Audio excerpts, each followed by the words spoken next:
ኦርቶዶክሳዊ ሰው ርቱ ነው ስንል ይሄን ብቻ ማለታችን አይደለም። በጌታችን በነቢያት በሐዋርያትና በአበው የቃልና የሕይወት ትምህርት ራሱን የሰራ የኦርቶዶክሳዊ ሰው የዚህ ዘመን ትልቁ የመጀመሪያው ፈተናው የእውቀትና የክህሎት እጥረት ነው። አንተ እንዲስማማ አንቺ እንዲስማማሽ እኛ እንዲስማማን ተብሎ የሚቀየር የሚለወጥ ነገር የለም። ተልከቱ የለም። በሚዛን መኖር በቃ ዓለማዊ አኗኗራችንን ከክርስቲያናዊ አኗኗር ሳይጣረስ በስመ አብ ወወልድ ወመንፈስ ቅዱስ አሐዱ አምላክ አሜን። እንደምን አረፈዳችሁ። የቸርነት ባለቤት እግዚአብሔር አምላክ ዛሬም ዘውትርም የተመሰገነ ይሁን። እግዚአብሔር እንደወደደና እንደፈቀደ ከኔ ጋራ የምንማማርበት ርዕሰ ጉዳይ ኦርቶዶክሳዊ ሰው በሚል ርዕስ ይሆናል። በዚህ ርዕስ መማር ያስፈልገበት ምክንያት ሁለት ነው። የመጀመሪያው ሰውነትን የምንረዳበት የምንገነዝበት ግንዛቤያችን የተዘበራረቀ በመሆኑ ከዚህም የተነሳ ደግሞ የሰውነት ክብር ሰው የመሆን ክብርን እያጣን የመጣንበት ዘመን በመሆኑ አንዱ ይሄ ነው። ሁለተኛ ኦርቶዶክሳዊ ሰው ከሌላው ሰው ከሆነው የሚለየው በምንድን ነው የሚለውን እንድናቅ እንድንረዳ እንድንገነዘብ፣ ሶስተኛ እንጨምር ካል ደግሞ የዚህ የኦርቶዶክሳዊ ሰው ፈተናውስ ምንድነው የሚለውን ለመመልከት ያህል ነው።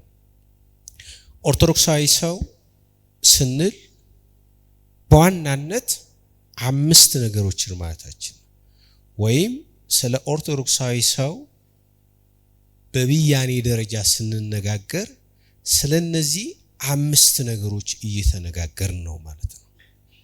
የመጀመሪያው ኦርቶዶክሳዊ ሰው የምንለው በእግዚአብሔር አርአያና አምሳል ተፈጥሮ ከአብራከ መንፈስ ቅዱስ ከማየ ዮርዳኖስ ተወልዶ የሥላሴን ልጅነትን ያጸና ሰው ያ ኦርቶዶክሳዊ ሰው ይባላል። ይሄ መጀመሪያው።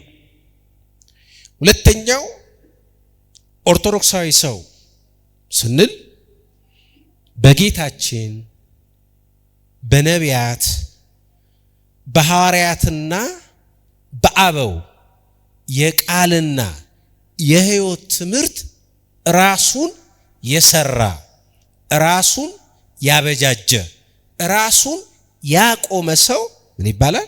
ኦርቶዶክሳዊ ሰው ይባላል። የስንተኛው ነው? ሁለተኛው። ሶስተኛው ኦርቶዶክሳዊ ሰው የምንለው ቅዱሳት መጻሕፍትን ለቃላዊና ለተግባራዊ አኗኗሩ መመሪያ መሪ ያደረገ ሰው ያ ኦርቶዶክሳዊ ሰው።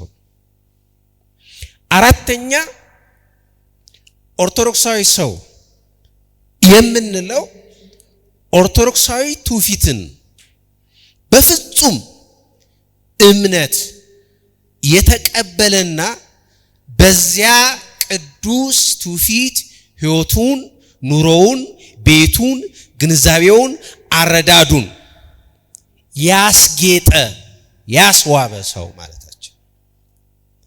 አምስተኛ ኦርቶዶክሳዊ ሰው ስንል አካሉን ስሜቱን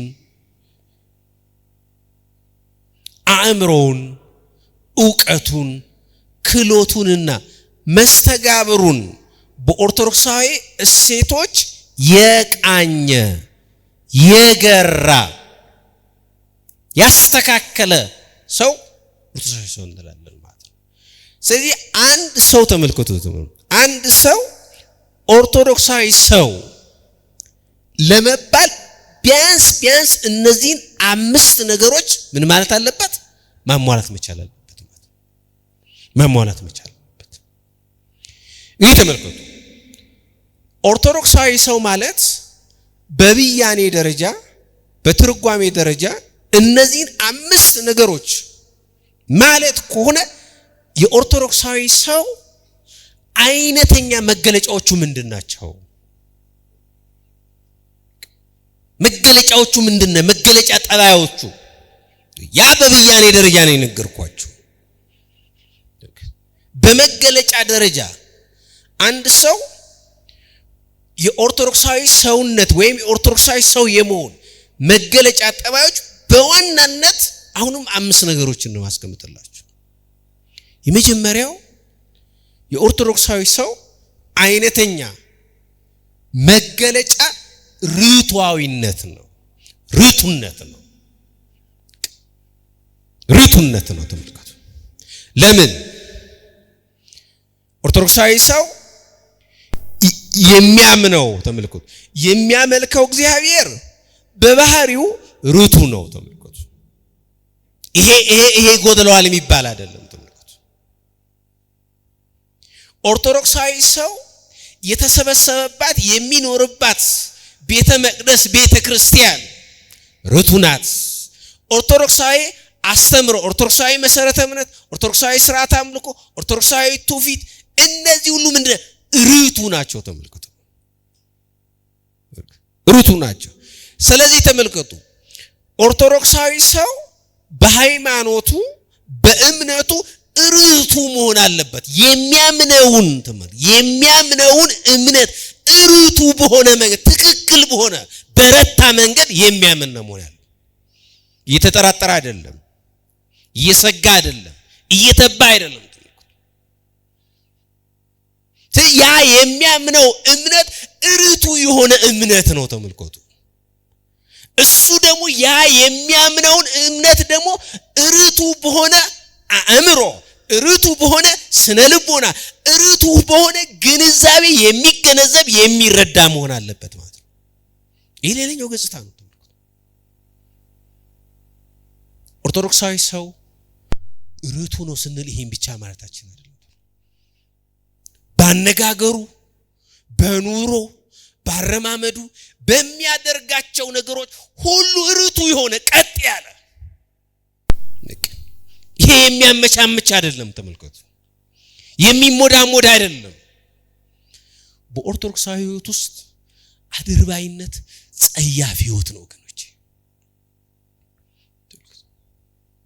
ብዙ ሰው ይሄ ዘመን እንደምታውቁት ነው። ተመልከቱ፣ በተለይ ይሄ ማህበራዊ ሚዲያ የተስፋፋበት ይሄ ዲጂታል ዓለም ውስጥ ነው የምንኖረው። ተመልከቱ፣ በዚህ ዲጂታል ዓለም በሆነው ዓለም ውስጥ ሰዎች ብዙ ሰዎች ርቱ ሳይሆኑ ርቱ መስለው ይተውናሉ። ርቱ ሆነው ያስመስላሉ፣ ግን ርቱ አይደሉም። ተመልከቱ፣ ርቱነት የማስመሰል ህይወት አይደለም። ርቱነት የመተወን ህይወት አይደለም። ሁሉ ህይወታችን በነገራችን ሁሉ ነገራችን እኮ የተውኔት ነው የሆነው። በጣም እንዲህ ሰው እግዚአብሔር ቤት ይተውናል። ተው ሌላው ዓለም ላይ እንተውን። እንዲህ ሰው በአውደ ምሕረት ላይ ይተውናል። እንዲህ ሰው በቤተ መቅደስ ይተውናል።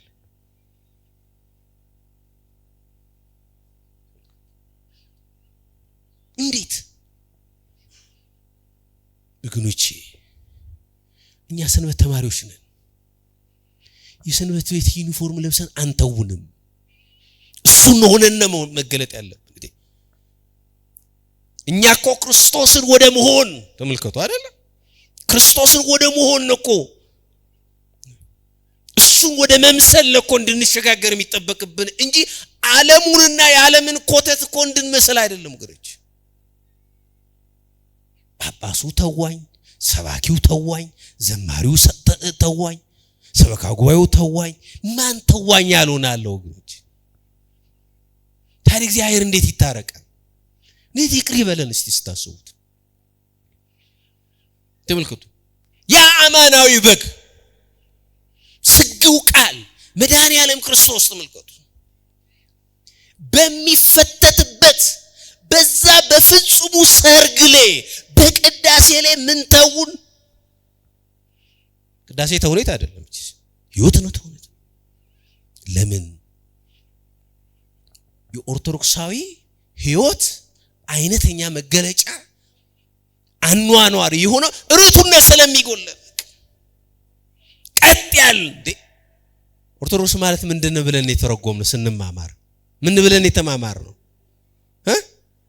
ትክክለኛ ርቱ ብለን ግን ስማችን አልመስለን ይሄ አንዱ ሁለተኛው የኦርቶዶክሳዊ ሰው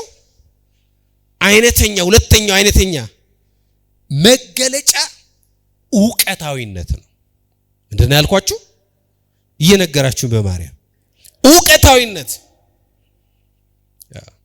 ምክንያቱም እምነት ብቻውን ከሆነ ጥሩ ጅል ለሚያደርገው ዕውቀት ብቻውን ከሆነ እምነት ብቻውን ከሆነ ተመልከቱ ዕውቀትም ደግሞ ብቻውን ከሆነ ተራ ፍልስፍና ነው የሚሆነው ስለዚህ አንድ ኦርቶዶክሳዊ ሰው ነው የሚያምነውን ርቱ የሆነውን እምነቱን ርቱ በሆነ ዕውቀት ላይ ማደላደል መቻል አለበት ለምን የምናምነውን እናቃለን ያወቅነውን እንኖራለን ያወቅነውን እንሰብካለን ያወቅነውን ተረጉማለን ያወቅነውን እንዘምራለን ያወቅነውን በልዩ መንገድ እንገልጠዋለን ስለዚህ አንድ ሰው ኦርቶዶክሳዊ ሰው ለመባል ያ የሚያምነውን እምነቱን በምን ላይ ማደላደል መቻል አለበት በዕውቀት ላይ በተለይ ይሄ ዘመን ዕውቀት ርካሽ የሆነበት ዘመን ነው ዕውቀት እጃችን ላይ ነው ያለው ስልካችን ላይ ነው ያለው ያን ዕውቀት ተመልከቱ ርቱ የሆነውን ዕውቀት ርቱ ካልሆነው ዕውቀት ለይቶ ግን ምንድነው እምነታችንን በዛ ርቱ በሆነው ዕውቀት ላይ ግን ማስጌጥ ማስዋብ ማደላደል ይተበቅበታል ማለት ነው ግራ የሚገባ ኦርቶዶክሳዊ አይደለም መሆን ያለበት እሺ የኔ እናት የኔ አያት የኔ ቅድመ አያቶች የናንተ እናቶች የናንተ አያቶች የናንተ ቅድመ አያቶች ኢንሄረንትሊ ተመልከቱ በቃ በተፈጥሮ እንዲሁ በተፈጥሮ እግዚአብሔርን አመለኩት እግዚአብሔርም ሰማቸው ግን እንደዛ አይደለም አሁን መቀጠል ምንችለው ተመልከቱ ጊዜው ዘመኑ ዕውቀት ይጠይቃል ዕውቀት የሚፈልግበት ዘመን ነው ብዙ አሳሳች ዕውቀቶች የበዙበት ዓለም ነው የምንኖርበት የምናምነውን እምነት ተመልከቱ ርቱ የሆነውን ኦርቶዶክሳዊ መሰረተ እምነት ኦርቶዶክሳዊ ሥርዓተ አምልኮ ኦርቶዶክሳዊ ትውፊት የሚፈትሩ ብዙ ዕውቀቶች አሉ ስለዚህ ርቱ የሆነውን ኦርቶዶክሳዊ ዕውቀት ልንይዘው ይገባናል ገንዘብ ልናደርገው ይገባናል ስለዚህ ሁለተኛው የኦርቶዶክሳዊ ሰው መገለጫው ጠባዩ ምንድነው ዕውቀታዊነት ሶስተኛው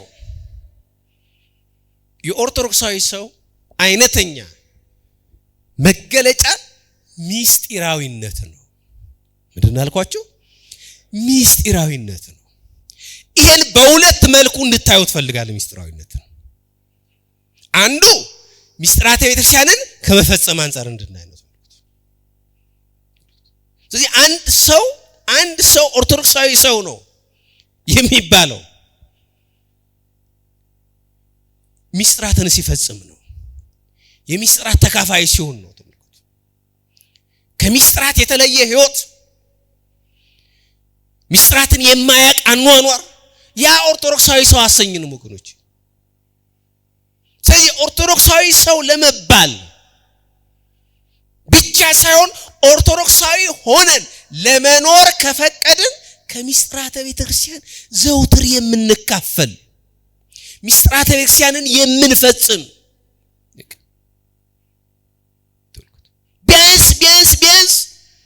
ቢያንስ ሁለቱን መፈጸም ይተበቅብናል። ቢያንስ ተመልከቱ፣ ሚስጥረ ቁርባንና ሚስጥረ ንስሐ።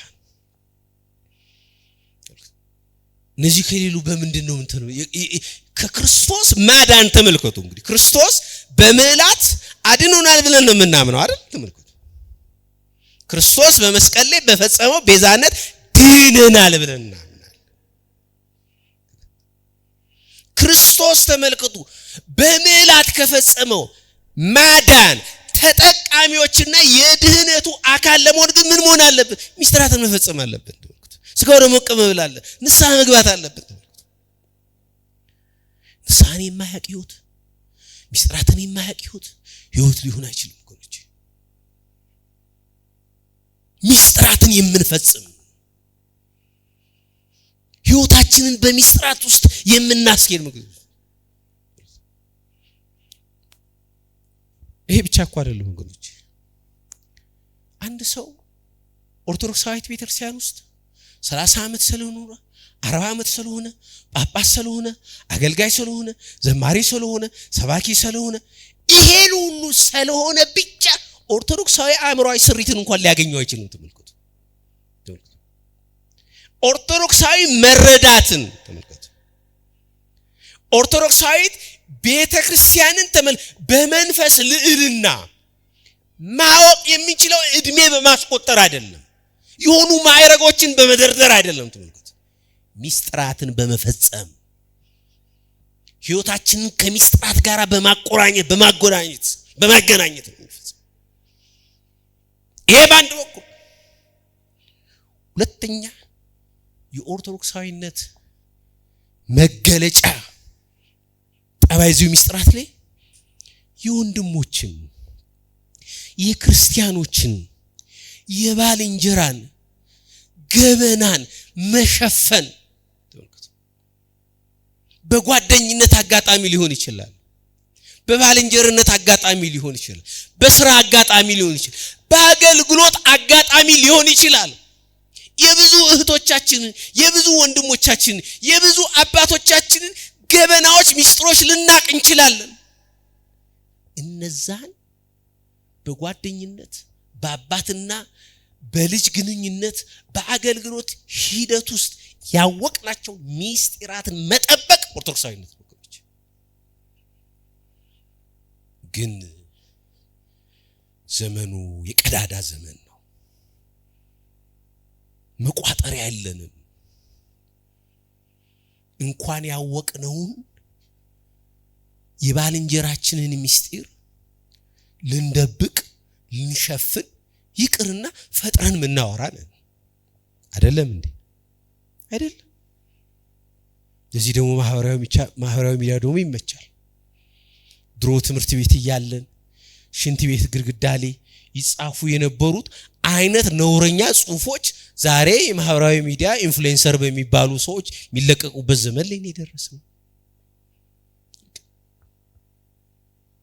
ወገኖቼ የኛ ገበና ተሸፍኖ የኛ ጉድ ተሸፍኖ እግዚአብሔር የኛን ገበና ሸፍኖ የኛን ጉድ ሸፍኖ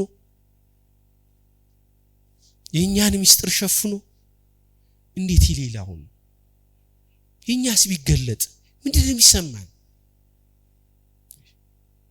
በሌላው ኃጢአት በሌላው ነውር የኛ ህይወት ሚስተካከል ይመስለናል። የጊዜ ጉዳይ ነው፣ ዋጋ ያስከፍላል። ለዚህ ኦርቶዶክሳዊ ሰው ሚስጥራትን ይፈጽማል። ለባልንጀራው ሚስጥር ደግሞ ምን ያላል? የታመነ የሚታመን። ይሄን ህይወት ካልለመድነው ካልተለማመድነው ዛሬ አንዳንዱ ከዚህ ቤተክርስቲያን ወጣን የሚሉ ሰዎች እኮ ተመልከቱ ከምእመናን ሊያዩዋቸው የማይገቡ ሚስጥራትን የቤተ መቅደሱ ሚስጥራት ዛሬ ማህበራዊ ሚዲያ ላይ ያወጡ የሚያሳዩበት ሁኔታ የተፈጠረ። ይሄ ኦርቶዶክሳዊ ጠባይ አይደለም። ይሄ ነውር ነው፣ የሚጠበቅ አይደለም።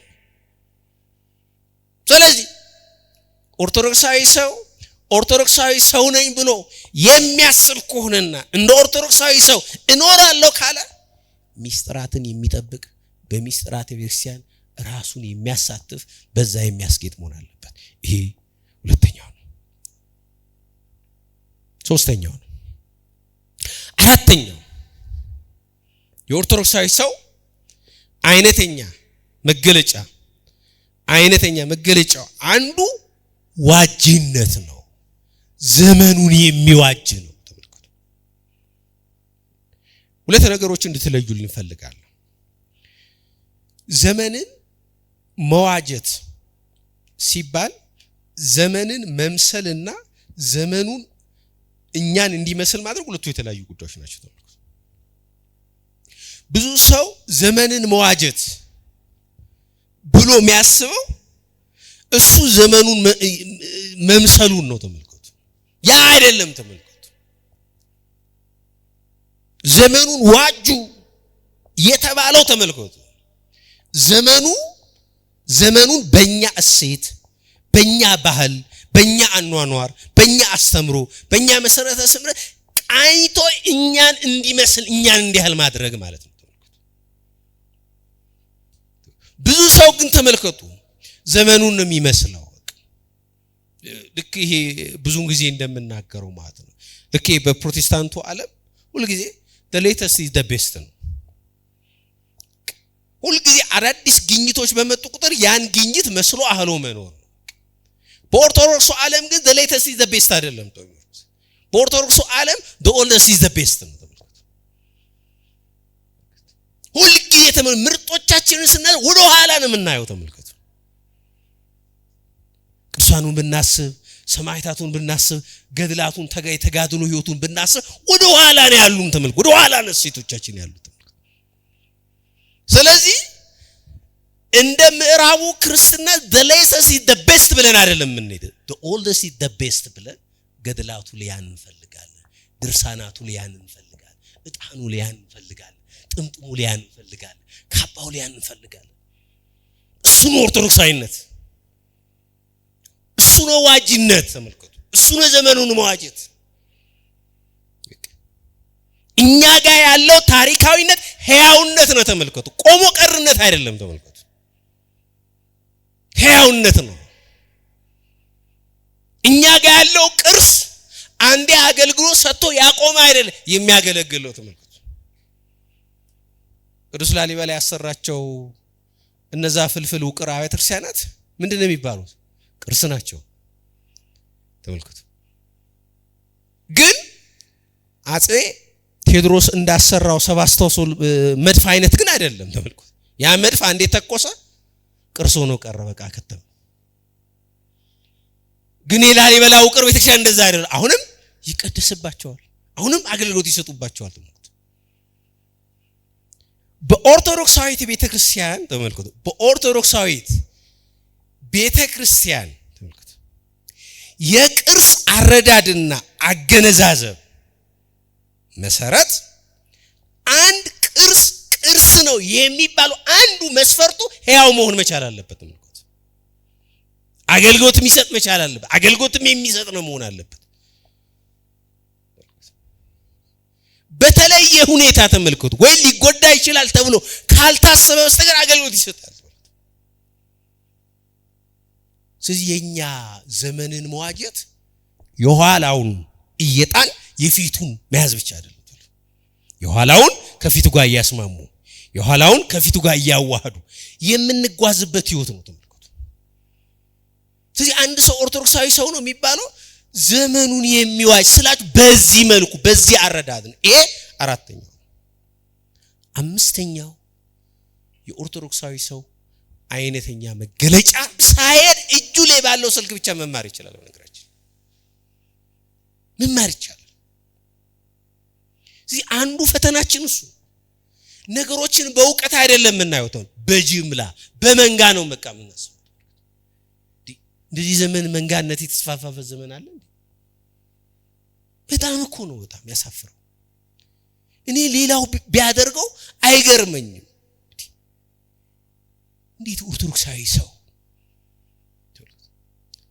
ብዙ ሊቃውንትን ያየሰው ብዙ ሊቃውንት የፈሩባት ቤተክርስቲያን አማኝ የሆነ ሰው እንዴት በመንጋ ያስባል? ይኮ ያሳፍራል። ስለዚህ አንዱ ፈተናችን የዕውቀትና የክህሎት እጥረት ነው። አጠርነት አለ። ዕውቀቱ አላጠረም፣ ክህሎቱ አላጠረም። ግን እኛ ጋር ሲመጣ ግን ያን ስለማንጠየቅ በእያንዳንዳችን ህይወት ውስጥ ግን የዕውቀትና የክህሎት እጥረት አለ። ነገሮችን በዕውቀት አይደለም እናየው፣ ነገሮችን በዕውቀት አይደለም እንተረጉመው፣ ነገሮችን በዕውቀት ለመበየን አይደለም እንሞክረው። በአሉባልታ፣ በሐሜት፣ በጩኸት አንዳንዴ ደግሞ ቤተክርስቲያን ውስጥ ረጅም ዓመት በመቆየታችን ደግሞ ተመልከቱ ጆሮአችን ይጠግብና ያወቅን ይመስልናል። በጣም ያሳዝነው እሱ ጆሮ ሊሰማ ይችላል እኮ ተመልከቱ። ስናስተናግድም ስንሯሯጥም ወዲያ ምን ሰማቸው ነገሮች አሉ። በድምጫ ያዝናቸው ነገሮች በድምጫ ስለያስከውን ታውቃለህ ማለት ግን አይደለም። ቆም ብሎ መፈተሽ ነው ራስ። ይሄ አንዱ ፈተናችን። ሁለተኛው የተምሳሌታዊ ህይወት እጦት ነው። አሁን በዚህ ዘመን በተለይ እኛ በደረስንበት በዚህ ዘመን የተምሳሌታዊ ህይወት እየገደደ የመጣበት ዘመን ነው። እያጠረ የመጣበት ነው። የት ይደርሳሉ ብለን የገመትናቸው ያሰብናቸው ብዙ ነገር ሊያደርጉ ይችላሉ። ለትውልዱ የሁሉ ነገር ምሳሌ ይሆናሉ ያልናቸው ሰዎች አጉል ሆነው እናገኛቸዋለን። ዛሬ ያመሰገንናቸው ሰዎች ሌላ ቦታ ላይ ጭቃ ላይ ወድቀው ታገኛቸው። ይህ አሳዛኝ ዘመን። ይሄ የዚህ ዘመን ኦርቶዶክሳዊ ሰው ፈተናው ነው ወገኖች። ተመልከቱ ዓለሙ ከሚፈትነው በባሰና በበለጠ ተምሳሌት ሊሆኑኝ ተመልከቱ በክርስቲያናዊ ህይወትም በክርስቲያናዊ አኗኗርም ተምሳሌት መምህር አብነት ሊሆኑኝ ይችላሉ ብለን የገመትናቸው ሰዎች ፈተናው ነው የሚመጡበት ዘመን አለ። አንዳንዴ አገጥሟቸው አውቀው ያልተጠበቃቸው ሰዎች በጣም ትልቅ ቦታ የሰጣቸው ሰዎች ትልቅ ግምት የሰጣቸው ሰዎች ፈተናው ነው ሲመጡ ታሳውሷታላችሁ አይደል? እዛ መጽሐፈ ሶስና ለሶስና እኮ ወገኖቼ ትልቁ ፈተናዋ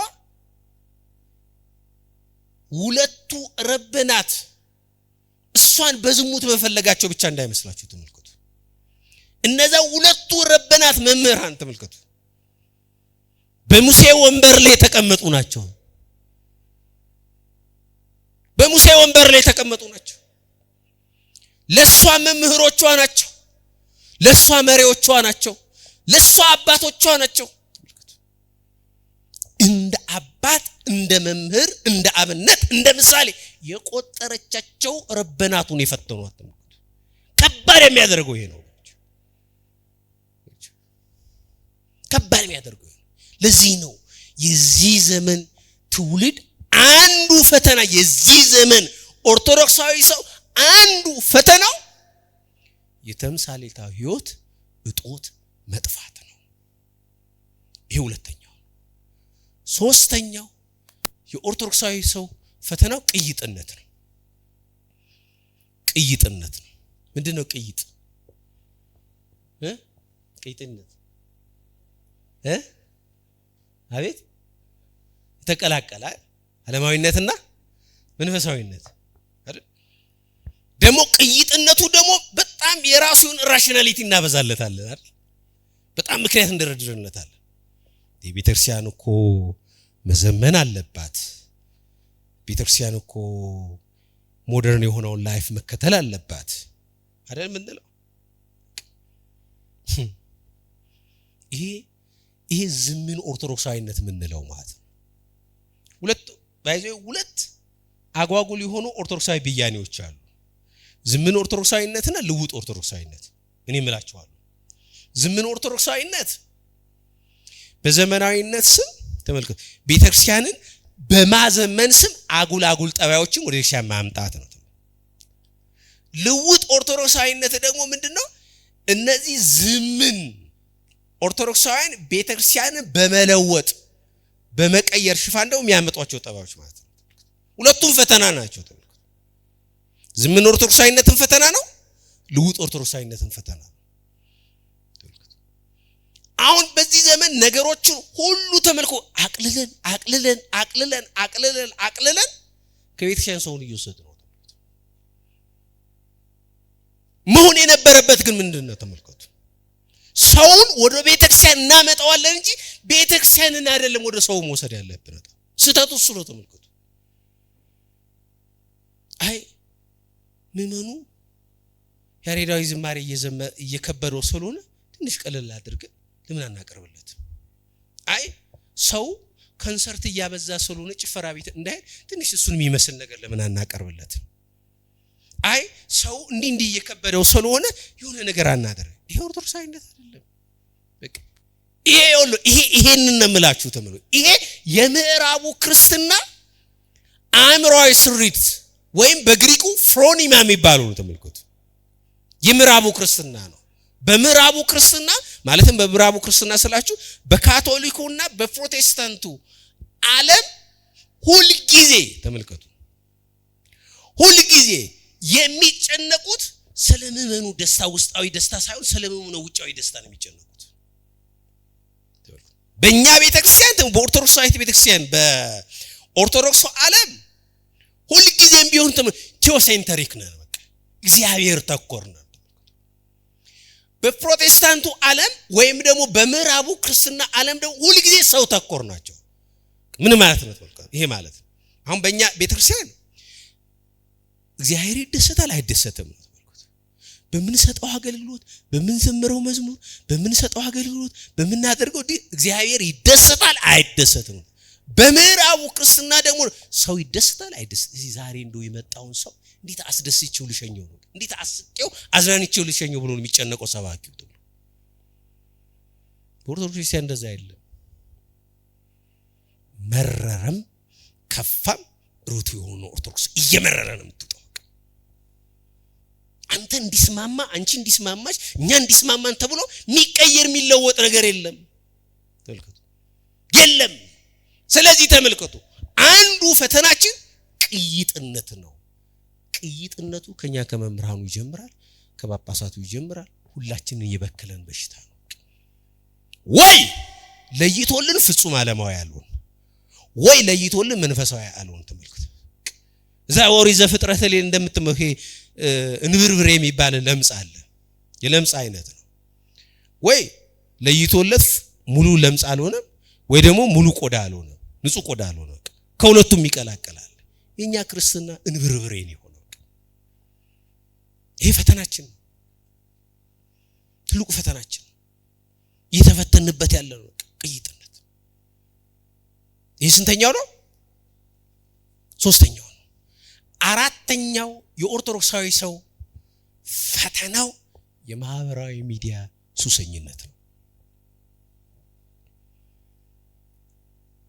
ምን ነው ኮስተር አላችሁ? እዚህ ላይ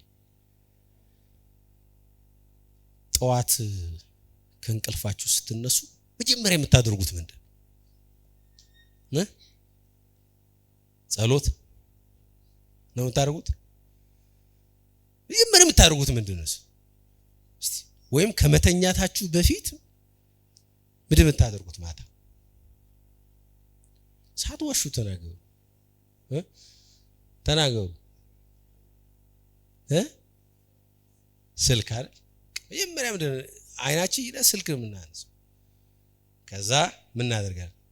በዛው እንቀጥላለን። ስክሮል ስናደርግ በቃ እንደዛ እንውላለን። በነገራችን ይሄ በእርግጥ በእኛ ብቻ የሚፈረድ አይደለም። እዚህ የአሜሪካ ፍርድ ቤት ላይ ቀርቦ ነበር። እዚህ የፌስቡክ መስራች ማን ነበረ ስሙ?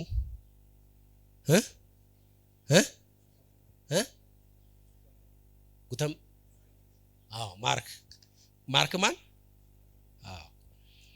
እሱ ሰው አንድ እንትን ሶሻል ዳይላማ የሚል ዶክመንተሪ ነው ያየሁት እዛ ላይ ቀርቦ ማለት እና የሚያስረዳው ምንድነው ያ እንትን ፌስቡክን እንዴት እንደፈጠሩት ነው የሚያስረዳውና ሲፈጥር ምንድነው በቶባኮ በሲጋራ ሜንታሊቲን የፈጠር ነው አለ። አንድ ሰው ወደ ሲጋራ ሱሰኝነት የሚገባው ግራጁዋሊ ነው አለ። በዛ ሳይኮሎጂን የተፈጠረው አለ። ለዚህ ሱሰኛ ይሆናል ሰው በቀል አሁን ሱሰኛ ያልሆነ የለም። ይሄ አንዱ ፈተናችን። ይሄ ሱሰኛ መሆናችን ምን አደረገን ተብልኩት? ድሮ ሰው ከእንቅልፉ እንደተነሳ በመጀመሪያ የሚያደርገው የነበረ አማትቦ ቢያንስ አቡነ ዘበሰማያት ይላል ወይ ተመስገን ይላል። በሰላም ስላሳደርከኝ ተመስገን ይላል፣ እግዚአብሔርን ይጠይቀዋል። አሁን ቀጥታ ወዴት ነው የሚገባው? ለማህበራዊ ሚዲያ። ከዛ ቲክቶኩንም ምኑንም ሲል ብዙ ሰው ስራ ሰዓት እንኳን ይረፍደው እንኳን ቤተክርስቲያን ሊሄድ አይደለም ማለት። ይሄ ትልቁ ፈተናችን እንኳን አይደለም እኛ አዋቂዎቹን ይቅርና ዛሬ እስቲ አንድ ቤት መሸትሽል እስቲ ጎራ በሉ ግቡ እስቲ። ያስፈራል ያ ቤት። በነገራችን ላይ ድገት ትገቡ አባትና እናት ስልክ ላይ ናቸው፣ ህፃናቱ ታብሌት ላይ ናቸው ወይ ቴሌቪዥን ላይ ናቸው። እርስ በርስ መነጋገር መወያየት የለም። በነገራችን ላይ ቤተሰባዊ ግንኙነትን እስከ መስበር ነው የደረሰው ወገኖች። በተለይ በዚህ ዘመን ታውቃላችሁ ብዙ ህፃናት ብዙ ልጆች አንደበታቸውን ቶሎ አይፈቱም። ታውቃላችሁ በጣም ብዙ ጊዜ የሚፈጅባቸው ጊዜ ማህበራዊ ሚዲያ አንዱ ከቤተሰቦቻቸው ጋር የመነጋገር እድል የላቸው፣ ሁለተኛ ብዙ ቋንቋ ነው የሚደባለቅባቸው። ነገራችን ብዙ ቋንቋ ስለሚደባለቅ ወጥ የሆነ ቋንቋ ሊችሉ አይችሉም። ይሄ ተጽዕኖ አለው። ስለዚህ ወገኖቼ አደገኝነቱ ምን መሰላችሁ? የዚህ ጉዳይ ሁሉ ጊዜ ትውልድ ጥያቄውን የሚመልስለት አካል ይፈልጋል። የትኛውም ትውልድ ጥያቄውን የመለሰለት ግን አባቱ ይሆናል ወይ እናቱ ይሆናል። ብዙዎቻችን የልጆቻችን እናት አባት መሆን አልቻልንም። እናት አባት ይሁን የሚመስል እኛ ታብሌት ስለሰጠናቸው ስልክ ስለሰጠናቸው የሆነ ነገር ስላደረግንላቸው ይመስላል። ስለዚህ የትውልዱ የልጆቻችንን መሻት ፍላጎት ወይ ስልኮቻችን ወይ የገዛንላቸው ታብሌት ስለሚያሟላላቸው ለነሱ ወላጆቻቸው ወይ ስልክ ነው ወይ ታብሌት ነው። ይሄ አደገኛው ነው። የኛ ሱሰኝነት ነው ወደ ልጆቻችን እየተጋባ የሚሄደው። ልጆቻችንን ማጣት ካልፈለግን ይሄን ማስተካከል ይጠበቅብናል። ይሄን ማረም ይጠበቅብናል። ልጆቻችንን መነጠቅ ካልፈለግን ልጆቻችን የኛ ሆነው የኛን ስሜት የኛን ማንነት ተረተው እንዲያርጉ ከፈለግን እነዚህ ነገሮች ማስተካከል ይጠበቅብናል። ስልኩን የሰጠ አባት ስልኳን የሰጠች እናት ልጆቿን በዛች ቅጽበት ግን እንደምታጣ ሁሉ መረዳት መቻል አለበት። ይሄ ሱሰኝነቱ ወደ ልጆቻችን ሁሉ ተጋብቶ ነው። ስለዚህ ልጆቻችን ከኛ አልፎ ልጆቻችን የዚህ የማህበራዊ ሚዲያው ፕላትፎርም ሱሰኛ ሲሆኑ ኑ ቤተክርስቲያን እንሂዱ እምቢ፣ ኑ ሰንበት ትምህርት ቤት እንሂድ እምቢ፣ የሆነ ቦታ እንሂድ እምቢ። ስለዚህ ምን እናደርጋለን? ቤተክርስቲያን እንዲሄዱልን ስልኩን እያሳየን በጣም ያሳዝን።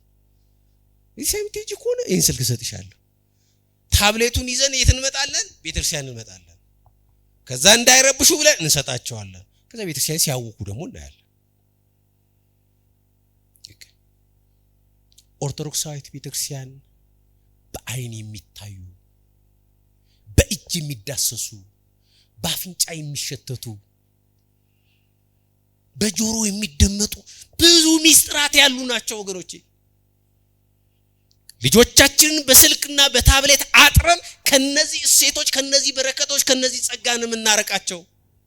ስለዚህ ልጆቻችን የማህበራዊ ሚዲያ ሱሰኛ እንዳይሆኑ እኛ ራሳችንን ከዚህ ሱሰኝነት መታደግ መቻል አለብን። ይሄ ፈተናችን። አምስተኛው የኦርቶዶክሳዊ ሰው ፈተና ጎሰኝነት ነው፣ ጎጠኝነት ነው፣ ዘረኝነት ነው። በዚህ ዘመን በዚህ በሽታ ያልተጠቀሰው ማግኘት በጣም ጥቂት ነው። አለመጠቃቱን ሊያብራራልን ይችላል እንጂ ግን መጠቃቱን በሌላ መልኩ ነው የምታገኙት። አሁን በተወት ውስጥ እንግዲህ በጣም አዲስ አበባ ኮስሞፖሊታንት የምትባል ሀገር ከተማ ነች። ቢያንስ የአዲስ አበባ ልጅ ከእንዲህ አይነት በሽታ መራቅ አለበት ብለን የምናምነው ቢያንስ አኗኗሩ ቢያንስ ሰፈሩን ሊጠቅስ ይችላል እንጂ እንትኑ ሊጠቅስ አይችልም። እኔ የቂርቆስ ልጅ ነኝ ሊል ይችላል፣ እኔ የአራዳ ጊዮርጊስ ልጅ ነኝ ይችላል፣ እኔ ለእንትን ልጅ ነኝ ሊል ይችላል። ግን ይሄ አይደለም። አሁን ተመልከቱ፣ ከዚህ አልፎ አሁን በቃ ቀብረር ብሎ ደረቱን ሞልቶ እኔ እንዲህ ነኝ ሲል አያፍርም።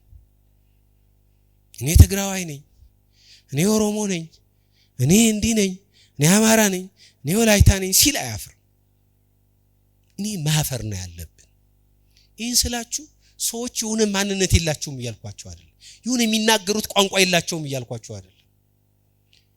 ነገር ግን ያን ቋንቋቸውና ያን ዘውጋቸውን ግን እንደሆነ የተለየ ነገር አምጥተው ግን ማውራት መጣም ይሄ ለክርስቲያን አይጠበቅም። እኛ ያለ ማንነት አንድ ማንነት ነው፣ እሱ ኦርቶዶክሳዊነት ነው። ኦርቶዶክሳዊነት በኦርቶዶክሳዊ ማንነቱ የሚኮራ በኦርቶዶክሳዊ ማንነቱን የሚገልጥ እንጂ በሆኑ ስጋዊና ደማዊ ማንነቶችን እየጠቀሰና እየዘረዘረ የሚኖር መቻል አለበት። እኔ ማፈር ነው ያለብን። ይሄ ፈተናችን ሰው ፈተናው ፈተናዎቹ እነዚህ ከሆኑ ከነዚህ ፈተናዎች እንዴት እንውጣ? ይህን ጠቅሼ ትምህርቴን አጠቃልላለሁ። ይጨርስኩ። የኦርቶዶክሳዊ ሰው ወቅታዊ ፈተና ይሄ ከሆነ ከዚህ እንዴት እንውጣ ስን የመጀመሪያው ማወቅ ማንበብ ይጠበቅበታል። ሁሉ ጊዜ የሚማር በተለይ ዕውቀት አጠርነቱን ለማስወገድ ቢያንስ የሚያነብ የሚጠይቅ በተሻለው አቅም ከዛም ከዚህ ለመማር የሚሞክር መቻል መሆን አለበት። ሁለተኛው የቀደምት አበውን ሕይወት ተምሳሌት ለማድረግ የሚጥር መሆን መቻል አለበት። ቢያንስ ተመልከቱ፣ በዚህ ዘመን ተምሳሌት አተል ሊሆን ይችላል፣ ግን የቀደምት አበውን የቀደምት አበው ሰማዕታትን፣ ቅዱሳንን፣ ነቢያትን፣ ሐዋርያትን ለክርስቶስ ስም ብለው ዋጋ የከፈሉትን አባቶች ሕይወት ለመምሰልና ለመሆን መጣር መቻል ይጠበቅበታል። ለዚህ ደግሞ ገድላቱን ማንበብ፣ ድርሳናቱን ማንበብ፣ የቅዱሳን አበውን ሕይወትና ስራዎች ማጥናት፣ መመራመር። በተለይ እንደ ሰንበት ትምህርት ቤት ደግሞ ብዙዎቻችን ሰንበት ተማሪዎች ናቸው እዚህ ውስጥ ያሉት። እኛ ደግሞ ሁሉ ጊዜ ስንክሳሩን ማጥናት፣ ገድላቱን ማንበብ። ምክንያቱም ተምሳሌታዊ የሆነው የቅዱሳን አባቶቻችን ወንጌልን በሕይወት የተረጎመው ሕይወትና አኗኗር የሚገኘው በዛ ውስጥ ስለሆነ ማለት ነው። ይህን ማድረግ ይጠበቅብናል። ሶስተኛ በሚዛን መኖር። በሚዛን መኖር። ዓለማዊ አኗኗራችንን ከክርስቲያናዊ አኗኗር ሳይጣረስ ሳይጋጭ ሳይጣላ ክርስቲያናዊ ሕይወታችንን ሳይደፈጥጠው በሚዛን አስጠብቆ ሚዛናዊ ሆኖ የመኖር ሕይወትን መልመድ ይጠበቃል። በሚዛን የሚኖር ሰው ሁልጊዜ አሸናፊ ነው። በሚዛን የሚኖር ሰው ሁልጊዜ ኑሮ የተስተካከለለት የተቃናለት እግዚአብሔርም የሚረዳው ነው። ተመልከቱ፣ በሚዛን መኖር። አራተኛ ኦርቶዶክሳዊ አእምሯዊ ስሪትን ገንዘብ ማድረግ። ይሄ ነው ወሳኝ። ኦርቶዶክሳዊ ሰው ሆነን ተመልከቱ፣ እነዛ የገጠሙንን ፈተናዎች ማለፍ ከፈቀድና ኦርቶዶክሳዊ ሰው መሆናችን ማጽናት ከወደድን ኦርቶዶክሳዊ አእምሯዊ ስሪትን ገንዘብ ማድረግ። እሱን ቅድም እንደነገርኳችሁ ነው። ቤተክርስቲያን ውስጥ በመቆየት ብቻ የምናገኘው ጸጋ አይደለም። የሚስጥራት ተካፋዮች ሆኖ በማህሌቱም በሰዓታቱም በቅዳሴውም በመሳተፍ ሚስጥራትን በመፈጸም ልክ ተመልከቱ ለዝማሬው ለጉባኤ ለሰርኩ ለምን እንደምንተጋ ሁሉ በቅዳሴውም ከተጋን ኦርቶዶክሳዊ አእምሮአዊ ስሪትን ገንዘብ እናደርጋለን ኦርቶዶክሳዊ አእምሮአዊ ስሪትን ገንዘብ ካደረግን ኦርቶዶክሳዊ ሰውነታችን እናጸናለን እግዚአብሔር ይርዳን እግዚአብሔር ቸርነት እናታችን ቅድስት ቅዱሳን ድንግል ማርያም ማላጅነት ከሁላችን ጋር ይሁን